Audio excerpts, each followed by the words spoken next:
How do you make money from flipping homes? Let me explain this right now. First, you have to find the right home.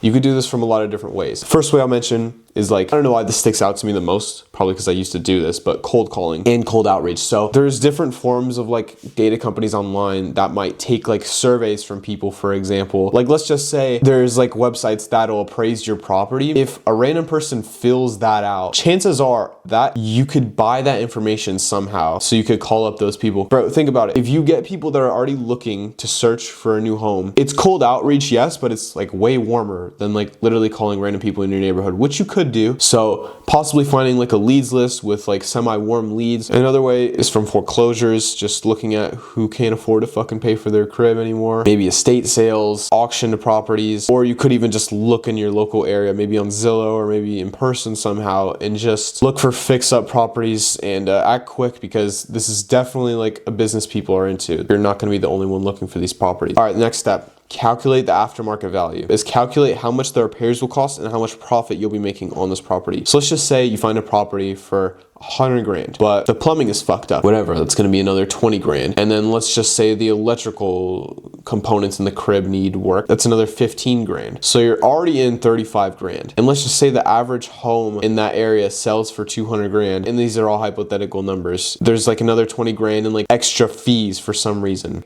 With every single cost included, the cost would be 155 grand. The average home sells for 200K in the area. That's pretty good margins. But you just have to make sure, bro, get an appraiser. Do your proper research, get an inspector, make sure that when you're getting this property, there's room for profit margin, because bro, there's so many underlying things that could be like going on with a property that could lower its property value that you just wouldn't expect. Maybe if there's even mold in the house, oh my gosh, bro. Like there's so many different things. Don't take the chance, bro. Just get the inspector, appraiser. And when you're calculating the cost, make sure to have a rule. I will not spend no more than this number, because once you exceed that number, then it's kind of like a slippery slope of like how soon you're gonna fucking lose all your money, because like, dude, you don't have any boundaries. It's kind of like investing in stocks or like, I don't know, day trading or something. And the next step is buying the property. I mean, you could do this from a lot of ways. This is pretty straightforward. You could buy it in cash if you're loaded like that. Maybe get like a few friends to pay it in cash together, or like maybe doing a mortgage somehow and pre-approved to get the best rates. I mean, any of these work. I would just do whatever works for you. And the next step after buying the home is actually making the renovations. So when you're making your renovations, you want to make sure that you're renovating the property just enough to where you maximize the property value to your liking, but you're not overdoing it. A home in like a B section area doesn't need fancy cabinets like that have suspension in them, so when you pull them in and out, feels like a cloud moving in and out. Like, I mean, I guess it depends on your area, obviously, but you get what I'm trying to say here. You don't want to add just bullshit just to increase the value. It gets to a certain point where if the property is already at like a stable value compared to every other home,